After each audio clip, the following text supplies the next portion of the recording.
Friends, ఈరోజు మీ ముందుకి మనశంకర వరప్రసాద్ అఖండ అఖండ 2 సినిమాలు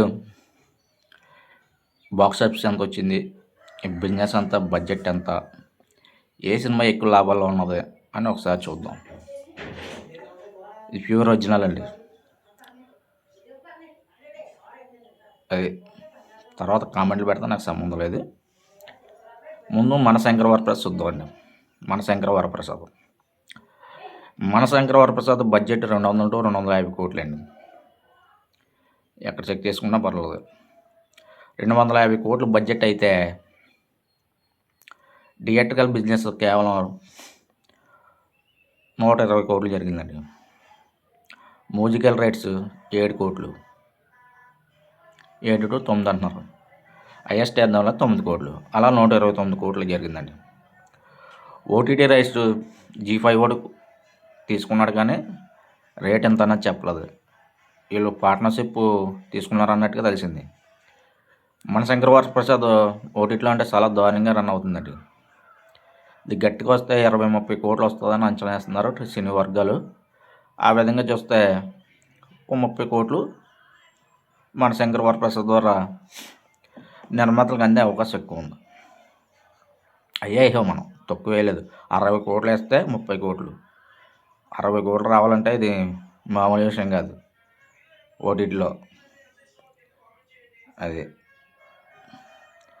30 వేసాం, 30 to 120, 150, 159, 160, 250 కోట్లో 160 కోట్లు బిజినెస్ జరిగిందండి.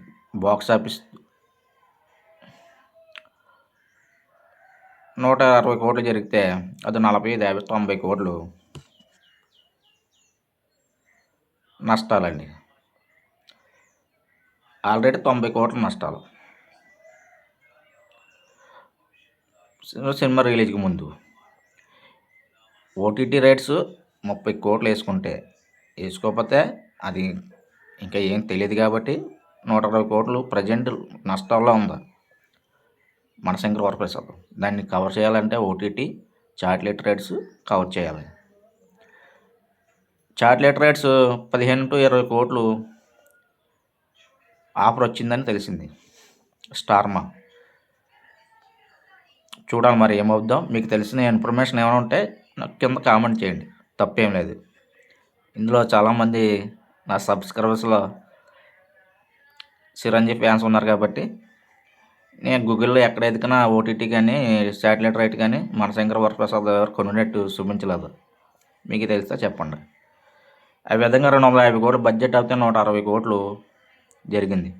బాక్స్ ఆఫీస్ 55 కోట్లు లాభాలు వచ్చిందండి. అక్షరాల 300 కోట్ల గ్రాస్, 182 ఎంతో షేర్ వచ్చిందండి. ఆ విధంగా 80 కోట్ల పైగా, 55 కోట్ల పైగా లాభాలు పొందింది. 60 వేయండి, అవి 60 వేసినా సరే 30 కోట్లు నష్టాల్లో ఉంది మనశంకర వరప్రసాద్. అంటే పూర్తిగా ఇక్కడ నిర్మాతలు ఎందుకంటే టెన్షన్ పడుతున్నారు, చాలా టెన్షన్లో ఉన్నారు నిర్మాతలు. 30 కోట్లు నష్టాలంటే ఆ సమస్య కాదు. 30, 40, 50 కోట్లు అంటే పూర్తిగా రాలేదు. ప్రజెంట్ అంటే 100 కోట్ల పైగా నష్టాల్లో ఉన్నారు నిర్మాతలు. ఇప్పుడు ఓటీటీ రైట్స్ ఏమవుతుందో చెప్పలేం. ఒకవేళ లాభాలు వస్తే హ్యాపీ, లాభాలు రాకపోతే ఫుల్ డిసప్పాయింట్. ఇక అఖండ 2కి వస్తే అఖండ 2 థియేట్రికల్ బిజినెస్ 115 కోట్లు జరిగిందంటండి. జపాన్తో 115 కోట్లు, ఓటీటీ రేట్స్ 100 కోట్లు, నెట్ఫ్లిక్స్లో 85, జియో స్టార్ 15, చాటిలైట్ రేట్స్ 60 కోట్లు, మ్యూజికల్ రేట్ 7 కోట్లు అక్షరాల. మొత్తం 282 కోట్లు బిజినెస్ జరిగిందండి. 150 కోట్లు బడ్జెట్ అయితే 150 కోట్లు బడ్జెట్ అయితే ఈ విధంగా 132 కోట్లు లాభాల్లో ఉందండి అఖండ 2. ఈ మధ్య జపాన్ రిలీజ్ అయిందట తెలుసు అందరికీ. అక్కడ వచ్చి సినిమా 28 కోట్ల పైగా నెట్ కలెక్షన్ వచ్చిందంటండి. ఇంకా పబ్లిక్గా ఇన్వెస్ట్మెంట్ చేయలేదు కానీ మనకు అందిన ఇన్ఫర్మేషన్ ప్రకారం చెప్తున్నాను. ఆ విధంగా చూసిన 150 కోట్ల లాభాలు అఖండ 2 ఉందండి. పోనీ మీరు వేసిన ప్రకారం 70 కోట్లు షేర్ అయ్యారు కదా, మీ టీడీపీ వాడు కానీ ఫిలిం ఫోకస్డ్ కానీ చాలామంది ఫేక్ వెబ్సైట్లు. ఆ ప్రకారంగా చూసిన ఆ 30 కోట్ల నష్టం చూసిన 120 కోట్ల లాభాలు అక్షరాలు 120 కోట్లు లాభాల్లో ఉందండి అక్కడట్టు. ఆ 32 కోట్లు తీసి 33 కోట్లు తీసిన, ఒక 50 కోట్లు తీసిన 100 కోట్ల లాభాల్లో ఉంది అక్కడట్టు. మీరు ఏ విధంగా లెక్క పెట్టుకుంటారో లెక్క పెట్టుకోండి, భారీ లాభాల్లో ఉంది అక్కడట్టు. రాబోయే కాలంలో అవార్డుల వర్షం కురపోతుంది, ఇది అక్షరాల నిజం. Thank you very much.